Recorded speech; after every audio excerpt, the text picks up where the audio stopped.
Olá! Esta é uma aula do professor Luiz Alberto Caldas, sobre o significado de algumas palavras que descrevem emoções. Nós precisamos conhecer nossos sentimentos e emoções, pois a felicidade depende mais de como reagimos internamente às situações do que das coisas que nos acontecem. Sempre me chamaram a atenção os casos de pessoas que têm tudo na vida, mas que mesmo assim são muito infelizes. Artistas como Elvis Presley e Michael Jackson eram famosos, amados por todos, milhares de mulheres os queriam, eram multimilionários, viviam no luxo, podiam viajar para onde quisessem, mas mesmo assim eram tão infelizes que viviam drogados, e morreram cedo por isso. De outro lado, há pessoas com vidas extremamente difíceis, mas que estão sempre alegres. Mas por que será que isso acontece?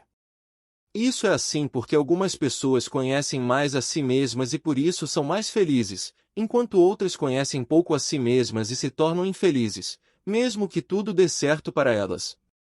Se pudermos pensar sobre nossas emoções, podemos agir sobre o que sentimos.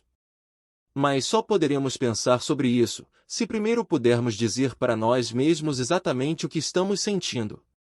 Ora, é fácil saber se estamos nos sentindo bem ou mal, mas não é fácil descrever de que modo exatamente ou por que estamos bem ou mal.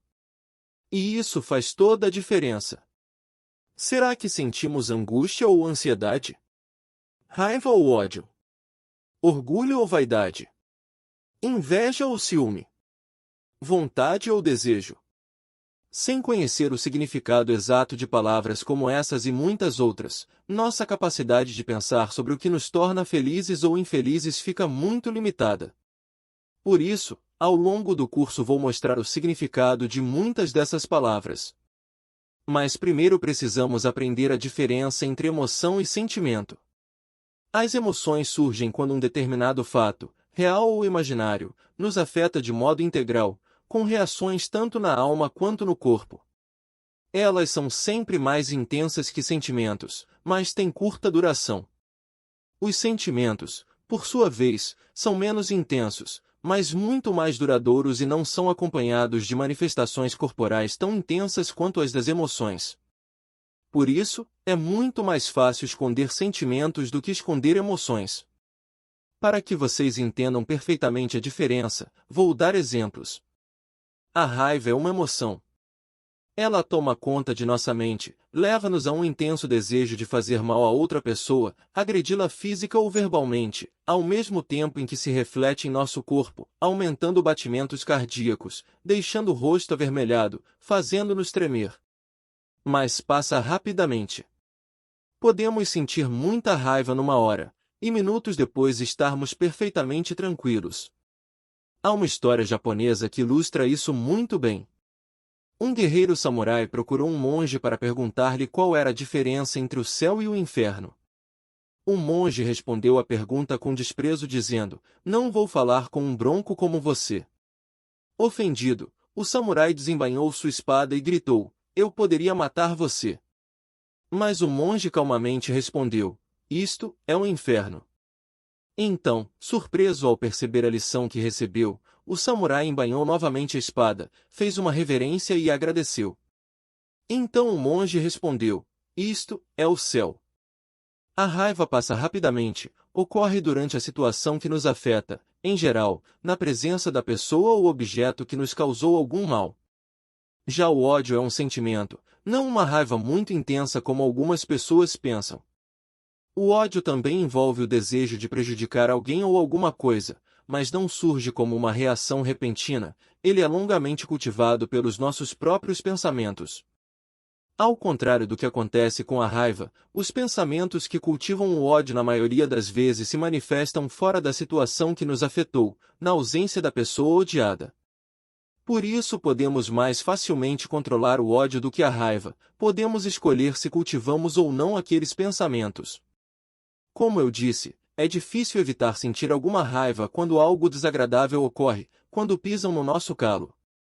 Mas explosões de raiva normalmente são resultado do cultivo do ódio. Ou seja, determinada coisa que se fosse feita por outra pessoa geraria uma raiva pequena ou moderada, quando é feita por uma pessoa odiada, torna-se insuportável, porque todos os pensamentos longamente cultivados pelo ódio surgem instantaneamente, como uma avalanche, ampliando a emoção imensamente.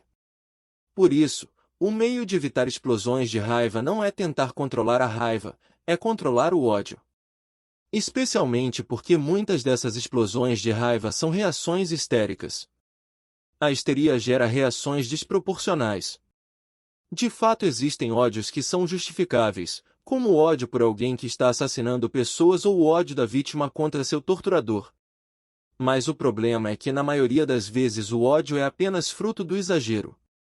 Quer dizer, em geral ele é construído pelo hábito de exagerar mentalmente a gravidade de defeitos ou de males praticados pela pessoa odiada, e ao mesmo tempo diminuir mentalmente as qualidades ou os benefícios recebidos dela.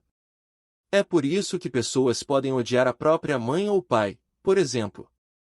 Pense bem. Mesmo que o pai ou a mãe nada tivessem feito pelo filho, ele lhes deve a própria existência, o que é o maior dos bens. Mas normalmente pais e mães fazem muitos sacrifícios pelos filhos. Isto é, cuidam deles quando são bebês, caso contrário não teriam sobrevivido. Acordar várias vezes por noite, para ver por que estão chorando, trocar fraldas várias vezes por dia, carregá-los no colo para onde vão, dar comida na boca, dar banho, perder noites de sono para cuidar deles quando adoecem, gastar com eles o dinheiro com que poderiam comprar coisas de que precisam para si mesmos ou com que poderiam se divertir, e assim por diante. Mas quando os pais fazem algumas coisas que os desagradam, filhos podem exagerar o malefício e diminuir imaginativamente os benefícios recebidos, até chegarem a odiar os pais. Histérica é a pessoa que acredita não na realidade que vê, mas no que diz para si mesma. Cria, por assim dizer, uma realidade paralela. O jeito de evitar isso é sempre adequar os sentimentos ao que se vê na realidade, procurando ser sincero consigo mesmo. Dito isso, creio que já estão bem explicados a raiva e o ódio. Agora vamos ver o que é o ressentimento. Ressentir significa sentir novamente um mal sofrido, como se estivesse acontecendo novamente, ao menos em imaginação. É fácil perceber que é uma prática indesejável, porque se o mal foi ruim na primeira vez, o hábito de senti-lo novamente muitas vezes só vai tornar a vida mais difícil. Ele é um sentimento que pode estar associado ao ódio, mas pode estar associado também ao sentimento de pena de si mesmo. Finalmente, é preciso saber o que são paixões, no sentido que falamos de crimes passionais ou crimes de paixão, não no sentido usado para se referir a um rapaz apaixonado por uma moça. Vou tratar desse último sentido da palavra paixão em outra aula. Paixões são emoções intensas e violentas que nos fazem perder completamente a razão. Perder a razão significa não ser mais capaz de pensar com clareza. Depois de uma explosão emocional como essa, ao se acalmar, a pessoa tende a dizer coisas como: eu estava fora de mim, aquele não era eu.